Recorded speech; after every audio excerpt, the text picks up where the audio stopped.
To jazz yummy cooking. ഇന്ന് നമ്മൾ വന്നിട്ടുള്ളത് അടിപൊളി ടേസ്റ്റിലുള്ള ഒരു മന്തി ചട്നീൻ്റെ റെസിപ്പി ആയിട്ടാണ് കേട്ടോ. വളരെ ഈസി ആയിട്ടും അതുപോലെ തന്നെ ടേസ്റ്റി ആയിട്ടും റെഡിയാക്കാൻ പറ്റുന്ന ഒന്നാണ്. തക്കാളിയിലേക്ക് നമ്മൾ വളരെ കുറച്ച് ഇൻഗ്രീഡിയൻസ് മാത്രം ചേർത്ത് കൊടുത്തിട്ടാണ് ഇത് റെഡിയാക്കിയിട്ടുള്ളത്. ഇതിലേക്ക് നമ്മൾ സവാള ഒന്നും ചേർത്ത് കൊടുക്കുന്നില്ല. അതുപോലെ തന്നെ എല്ലാവിധ അറബിക് റൈസിനും അതുപോലെ ഫ്രൈഡ് റൈസിനും ഒക്കെ ഇതൊരു സൂപ്പർ കോമ്പിനേഷനാണ് കേട്ടോ. അപ്പോൾ ഇതെങ്ങനെയാണ് റെഡിയാക്കുന്നതെന്ന് നോക്കാം. ഇതിലേക്കായിട്ട് നമ്മൾ 3 തക്കാളി ഇതുപോലെ ഒന്ന് കട്ട് ചെയ്ത് വെച്ചിട്ടുണ്ട്. ഇനി ഇതൊരു മിക്സി ജാറിലേക്ക് ചേർത്ത് കൊടുക്കാം. ഇനി ഇതിലേക്ക് നമ്മൾ ചേർത്ത് കൊടുക്കേണ്ടത് വെളുത്തുള്ളിയാണ്. ഞാനിവിടെ ഒരു 6 മുതൽ 8 പീസ് വരെ വെളുത്തുള്ളി എടുത്തിട്ടുണ്ട്. അത് നെടുകെ ഇതുപോലെ ഒന്ന് കീറിയതിന് ശേഷം ഇട്ട് കൊടുത്തിട്ടുണ്ട് കേട്ടോ. ഇനി ഇതിലേക്ക് 4 പീസ് പച്ചമുളക് ഇതുപോലെ ഒന്ന് കട്ട് ചെയ്തിട്ട് ചേർത്ത് കൊടുക്കുന്നുണ്ട്. അപ്പോൾ നല്ല സ്പൈസി ആയിട്ടുള്ള ഒരു ചട്നിയാണ് നമ്മൾ റെഡിയാക്കുന്നത്. ഇനി ഇതിലേക്ക് നമ്മൾ 1/2 ടീസ്പൂണോളം ചില്ലി ഫ്ലേക്സ് ചേർത്ത് കൊടുക്കുന്നുണ്ട്. 3 ടേബിൾ സ്പൂൺ നാരങ്ങനീര് ചേർത്ത് കൊടുക്കുന്നുണ്ട്. ആവശ്യത്തിനുള്ള വെള്ളം ചേർത്ത് കൊടുക്കുക. ഞാനിവിടെ 2 ടേബിൾ സ്പൂണാണ് വെള്ളം ചേർത്തിട്ടുള്ളത്. അത് മതിയാവും.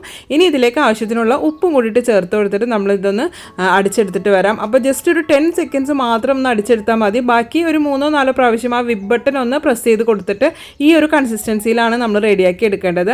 അപ്പോൾ അധികം വെള്ളം ചേർത്ത് കഴിഞ്ഞാൽ ഈ ഒരു കൺസിസ്റ്റൻസി കിട്ടില്ല. അതുപോലെ തന്നെ അധികം അരച്ച് പോയാലും ഇതുപോലെ ഈ ഒരു കൺസിസ്റ്റൻസി കിട്ടില്ല കേട്ടോ. ഇതുപോലെയാണ് ഇത് റെഡിയാക്കി എടുക്കേണ്ടത്. അപ്പോൾ നല്ല സ്പൈസി ആയിട്ടുള്ള ചട്നി ഇപ്പോൾ റെഡി ആയിട്ടുണ്ട്. ഇനി ഇതൊരു ലെസ് സ്പൈസി ആയിട്ട് വേണമെന്നുണ്ടെങ്കിൽ നമ്മൾ മക്കൾക്കൊക്കെ കൊടുക്കാൻ നേരം ഞാനിവിടെ ഇതിലേക്ക് ഒരു 1.5 ടേബിൾ സ്പൂണോളം ഒക്കെ ടൊമാറ്റോ സോസ് ചേർത്ത് കൊടുക്കുന്നുണ്ട്. അതിനുശേഷം അത് നന്നായിട്ട് തന്നെ ആ സെർവ് ചെയ്യുന്ന സമയത്ത് ചേർത്ത് കൊടുത്തിട്ട് ഇതുപോലെ ഒന്ന് മിക്സ് ചെയ്തെടുത്താൽ മതിയാവും കേട്ടോ. അപ്പോൾ 2 രീതിയിലാണെങ്കിലും നല്ല ടേസ്റ്റി ആയിട്ടുള്ളൊരു ചട്നിയാണ്. അപ്പോൾ ലാസ്റ്റ് വീക്ക് നമ്മളൊരു ചിക്കൻ മന്തീൻ്റെ റെസിപ്പി അപ്ലോഡ് ചെയ്തിട്ടുണ്ടായിരുന്നു. അപ്പോൾ അതിലേക്ക് ഈ ഒരു ചട്നിയാണ് യൂസ് ചെയ്തിട്ടുള്ളത്. അപ്പോൾ ആ ഒരു വീഡിയോ കണ്ടിട്ടുണ്ടാവുമെന്ന് വിചാരിക്കുന്നു. അപ്പോൾ കണ്ടിട്ടില്ലാത്തവർക്ക് വേണ്ടിയിട്ട് അതിൻ്റെ ലിങ്ക് ഞാൻ ഡിസ്ക്രിപ്ഷനിൽ കൊടുക്കാം കേട്ടോ. അതുപോലെ തന്നെ പെർഫെക്റ്റ് ആയിട്ടുള്ള റൈസും അതുപോലെ ചിക്കനൊക്കെ നല്ല പെർഫെക്റ്റ് ആയിട്ട് കിട്ടിയിട്ടുണ്ട്. അപ്പോൾ ആ മന്തിയും ഒന്ന് ട്രൈ ചെയ്ത് നോക്കുക. അതുപോലെ കൂടെ ഈ ഒരു ചട്നി ഒന്ന് ട്രൈ ചെയ്ത് നോക്കാം കേട്ടോ.